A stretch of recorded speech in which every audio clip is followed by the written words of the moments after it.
Okay, had enough yet? Tough. It's on to sequence C. Sequence C. Um, Sequence C begins with the point of return. Our character leaves the ordinary world behind in pursuit of a solution to a problem that is much bigger than they ever expected. Um, and the two films that we're sort of tracing and these plot points, The Matrix and Jaws. So we begin with the point of no return. In The Matrix, we have Neo, who is released from his prison, his mental prison and physical prison, and wakes up in the Nebuchadnezzar as one of the crew now of this hovercraft. And he meets Morpheus and everybody else. He meets the gang. He wakes up. He is now in the real world. Everything that he thought was real is going to be quickly explained away. And that's ultimately what happens in The Matrix in Sequence C. The next 15 minutes, it takes him from the point of no return to really a lot of exposition. Morpheus takes him back in the Matrix or a program to look like it, so that he can explain to him. Now, he says the mind has, tends to resist this. And Neo really, really struggles with the truth, and that's what the sequence is about. Um, um, we call sequence C in any film the first attempt. It is the first attempt to really address the problem once leaving the ordinary world behind. Obviously, leaving the world behind, there's an objective. The character has an objective. Um, and this first attempt to solve the problem or achieve this objective is what the sequence is about. And Neo is simply trying to come to terms with what the truth is. What is he really? What is he really doing? Where is he really? And so Morpheus, gives him a lot of exposition about where he is and what he's doing. Um, it ends, obviously, with what we'll call failure. And, as the character tries to solve the problem as best they can, which is, to come to terms with his reality and who he really is, it ends with failure. So here he is, Morpheus is going through this really long, drawn-out explanation and establishing the dramatic question, which is to protect Zion and the last remaining humans on Earth from these robots. Um, and it ends at 45 with Morpheus ultimately explaining what his objective is and why he chose Neo.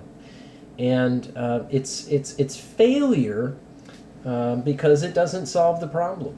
It doesn't solve the problem. It doesn't solve the main conflict. Whatever happens at the end of this sequence doesn't end the story. That's what it means in terms of failure. At the end of the scene, Morpheus says, there is a guy. He's the one, and I think you're the one. Um, I imagine that's going to be difficult for Neo to accept on top of everything else. But that's the end of the sequence. It's a very expository sequence in the Matrix to sort of plug in a lot of expository information to sort of round out the story in the head and for the audience to really understand what the main conflict is. Why is all this happening? It's established in sequence C. In Jaws, it begins with Hooper, who does an autopsy of the body parts that was from the girl that was found on the beach, and Brody had originally been told to call it a boating incident. He wanted to call it shark attack, and they didn't want to do that. He was kind of, I guess the coroner said it was a boating incident, and Hooper basically says it's no boating accident. There's a shark and a big one. And the next sequence basically is they catch a shark. Everybody seems happy. We've caught the shark that's done the killing.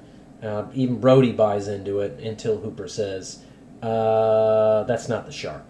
That's not the shark.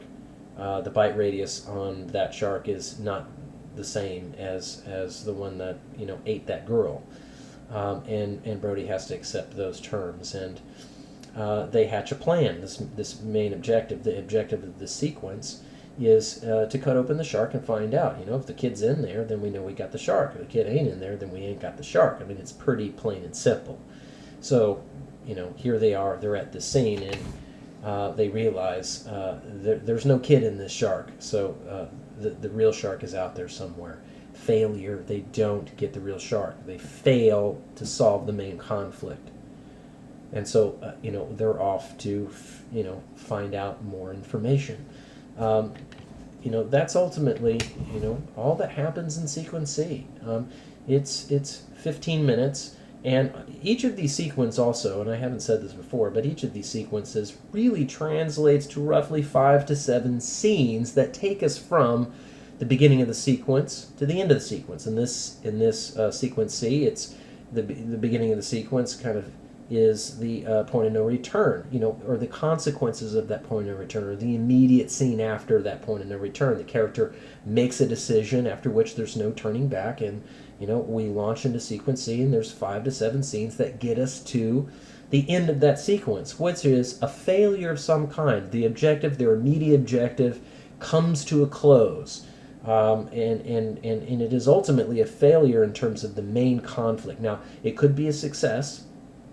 In Star Wars, in Sequence C, they're basically trying to get off the planet Tatooine. That's the planet, that's the desert planet that Luke is on. His aunt and uncle are dead, and so their immediate objective is to get off the planet. Okay, so they find a ship. They find Han Solo. They find the ship. They get kind of chased after by some stormtroopers, but ultimately they escape the planet. They get off the planet safe and sound. Success! Yes, for their immediate objective. But for the main objective of the story, have they succeeded in, returning the plans to the rebels and destroying the Death Star? No, they haven't achieved that objective. That is a failure. So, I'm kind of really hitting this point simply because we need to understand what I mean in terms of failure, what it means in terms of the story that it fails. We're talking about the immediate objective at hand.